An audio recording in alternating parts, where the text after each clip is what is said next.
Welcome to a town hall meeting on youth violence. This is our final segment of our three-part series of discussions on youth violence. Joining us today is Sophia Hall, who is the presiding judge of the Juvenile and Child Protection Resource Section, Cook County Courts. Judge Hall will give you a brief explanation of the balanced and restorative justice practices that are used as an alternative for young people to cope with their conflicts. Judge Hall. Thank you. I appreciate this opportunity to provide some information to all.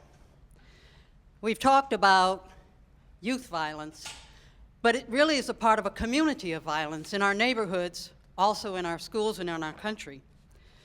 What we're talking about here in restorative justice is a path to our personal awareness and understanding of the impact of our conduct on others, not just the violence of guns, not just the violence of words, not just the violence of fists.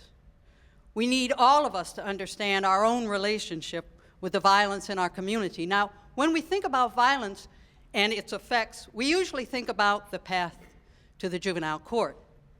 And the path to the court brings us to an adversarial process that is not focused on figuring out how to end that continuum of violence. But restorative practices and restorative justice is a path that we can use to build communicative relationships between the people involved in the violent conduct, communicative relationships within the neighborhood where this violence occurs, communicative relationships within schools where children spend much of their lives, communication between youth, parents, police who are in the youth communities, and the schools that are a major part of the youth communities. Restorative justice involves practices to restore the peace of the community. And what is that peace? Peace exists when we know and we trust others in our community. We know that in our communities, conflicts are inevitable, and sometimes they do lead to violence. But these conflicts can be resolved without violence. They can be resolved because violence and a response that's adversarial sometimes perpetuates conflict. Let me give the school community as an example of how a restorative practice can turn violence within the schools, which we've heard about, into processes that lead to peace and to the resolution of conflict and continuation of conflict.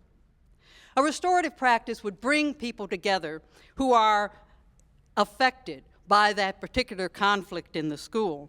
What happens is it brings them to a table, to a safe place where the conversations can occur that are so necessary.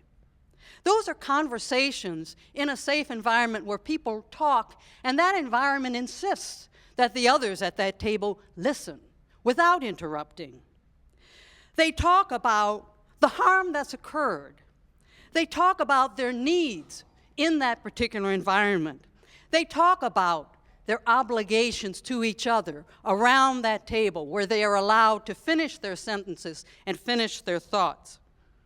And a youth who is in that room, who has perhaps violated the laws or rules within that room at that school, learns about consequences and is encouraged to own their conduct and to take accountability for their conduct, to own the consequences of their conduct.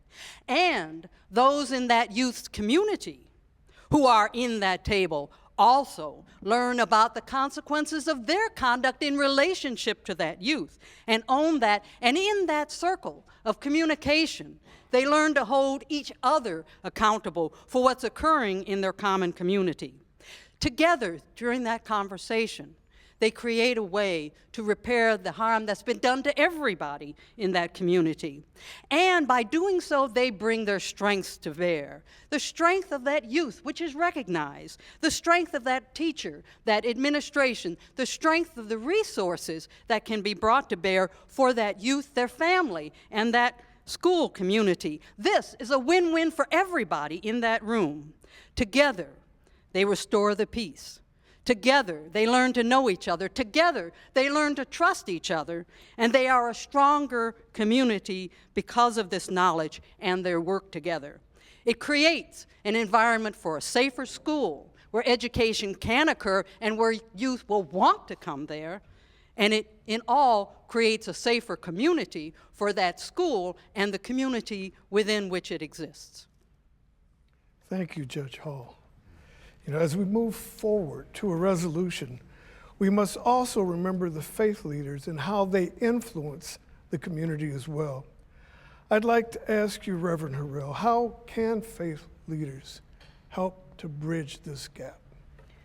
One, I think the churches have to be a pillar in the community, and that means not just on Sundays, not just on Wednesdays, but I think the community needs to have access 7 days a week to the house of prayer. What strategies and/or programs are working in your faith community to address violence? The Reverend South. Yes, first of all, you have to be sensitive to what's going on in community. You have to have your pulse on what's happening. Listen, we put together a team of educators, law enforcement, community activists, and I posed the question, if these residents moved overnight, what impact would that have on your job? I went around the table, police chief, school superintendent, I wouldn't have a job. Exactly. We're to serve the community. And so we got to get that in our heads. They're not there to be played upon. They're there to be served by us. And so when there's some issues spewing out of community, we need to modify and revisit our strategies, our purpose, and speak to their needs. So I think you got to be passionate about that. Thank you, Reverend. Yeah. Father Curran. Well, I would just concur and say that I think we need to be people of faith and faith leaders who have the strength to make us whole. That means that we know that our neighbors are afraid to talk about the shooting that happened down the street.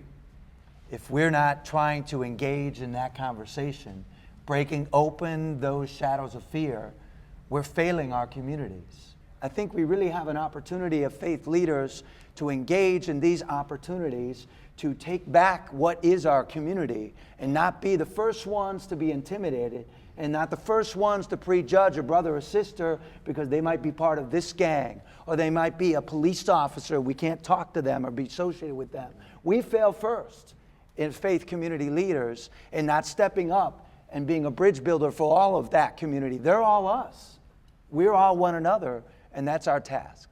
Attorney Alvarez, as you've heard from the leaders, from the students, how do you feel in terms of encouragement for what has been said today? And just to expand on what Judge Hall explained about balance and restorative justice, the whole concept of balance and restorative justice at the juvenile level is to keep these kids out of the system, to get them in the program that is going to help them, get them in the program that's going to keep them from getting deeper into the system. And as a result of that, I think everybody sitting here is a part of that. The faith leaders, the community leaders, us, the police, and we all have a job or to perform within that balance and restorative, under that umbrella of balance and restorative justice. It is our responsibility to make sure that there are options out there for kids, that they're not going, deeper into the criminal justice system. I always say we don't want to see them at 26th in California. We want to get them the help that they need at that level at juvenile court to keep them out of the system. And I think it goes back to the relationships that the community has and everybody understanding. And everyone has a role, even a business person, a businessman. How about sponsor a baseball team, a soccer team, having a sponsor an after-school program? I think everybody has a role that they can play. They may not see it or understand it, but they do have a role, and every little bit helps.